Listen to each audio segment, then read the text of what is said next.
talking to Marina yesterday, she said she feels no one in this division has been willing to strike with her yet, and she thinks you'll ultimately be trying to wrestle her and take her down. Do you see, her striking as being particularly special or anything like that? Like, she seems to feel no one wants to stand with her. I mean, she's not the first striker I've fought. The first one that I fought was Joanne Calderwood, and that was in her backyard. That was my last co-main event show, and actually most of the fight was standing. Not many of it was takedowns. So, we're just gonna see how the fight plays out. I haven't really even seen her yet this whole fight week, so I haven't sized her up. But we're prepared. Luckily, like I said, we had 6 weeks out, and she's not the first tall opponent I fought. I feel like for her, she may feel that way because she fought everybody that was like this tall, and so the only other person she had was Randa Marcos, who she had like a draw with. So, she can think whatever she wants to think. Is that like a bit of psychological warfare maybe on her side? She puts that out there, maybe you hear it, and it adjusts or changes how you fight? No, I mean, there's no secret. If you watch our fights, like she's a striker. She likes to strike. She comes from a gym called Thai Brazil. So, she does striking. So, for me, of course, I train with Team Alpha Male. What do? We wrestle there. So, there's no secret. Of course, it's going to be one of her strengths is striking, and my strengths are grappling. But I've been in Thailand for like the past, for like 9 weeks, and so, when the opponent changed to Marina, I wasn't already in the perfect place to get ready for her. So it all works out, I don't really even, I haven't really even seen too much of her personality either, so I'm not sure whether she's trying to do any mental warfare or not. So I know one of your coaches had gone back over to Thailand, but is this your time training over there? One of my coaches? Master Tong? Oh, Master Tong, yes. He's got his own gym over there in Bangkok. So I was trying to bring him out here with me to be in my corner. But unfortunately, we couldn't get his visa approved. So he'll be there in spirit. Who knows if maybe they'll let him FaceTime while he's in the corner. Thailand was a great experience. Originally, it was only supposed to be about 2 weeks, and then it turned into about 9 weeks because I really enjoy the fight camp over there. They have so many training partners over there. And, of course, the coaches, George Hickman and Frank Hickman are doing a great job with the MMA program. And my head coach, Justin Buckles, is the one that originally told me to go to Tiger Muay Thai and start my fight camp over there. So everything just kind of got put together and fell into place, and it was a good fight camp. Did you ever find out the reason why the visa was rejected? Or?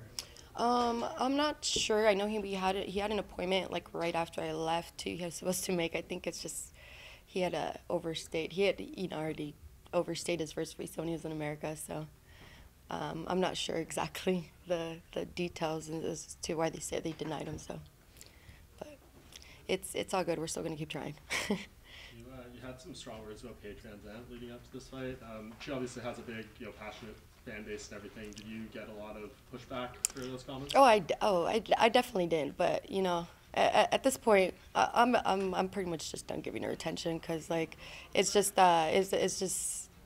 pointless. I mean, I don't really care to talk about that no more. She's pretty much getting what she wants by continuing to. I feel like they keep interviewing me about it and nonstop, and that's all we see. And no, we're on 2 different journeys, 2 different levels. So we shouldn't even be talking the same sentence, honestly.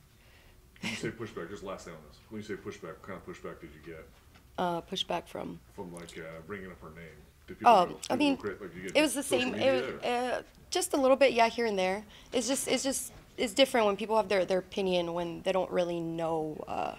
I know her very well. I know Paige Van Zandt very well. We used to live together. So there's a lot of people out there that want to put their 2 cents in and and all this stuff, and so it's just kind of I don't want it to get more blown out, more out of proportion than it needs to be. It is what it is. So, yeah.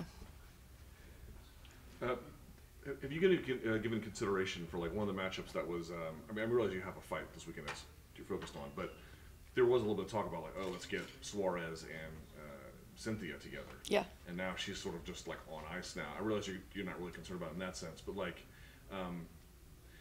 I don't know. Would that have been a fight that you would have been?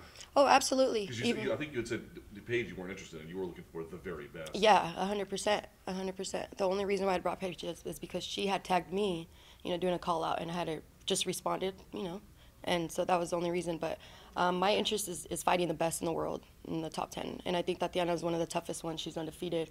You know, I even went up to her after her last fight in Chicago there, and I told her to be honored to share the cage with you. You know, great performance. But you know, all the women up there, you know, want to fight Weili. I want to fight, you know, Joanna Jędrzejczyk. You know, I want to fight the best. And I think that, you know, as long as, you know, I keep fighting and I stay fighting actively, you know, my last 2 years I haven't been very active, so I feel that's why I've been like just riding down there, not like how I had my first year where I was just banging them out. Like I had, you know, my first year of being a professional, I had 6 fights in a year.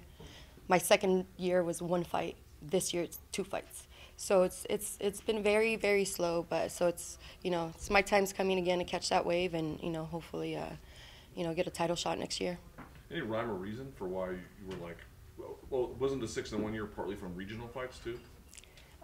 3 of them were, actually no, 2 of them were out, and then 5 of them were in the UFC. Wow. Yeah. Well, so like, I realize there's some other Or factors. four in the UFC. I Sorry. realize there were some other factors related to being unable to compete, but like beyond that, is there any rhyme or reason about how often you get the call?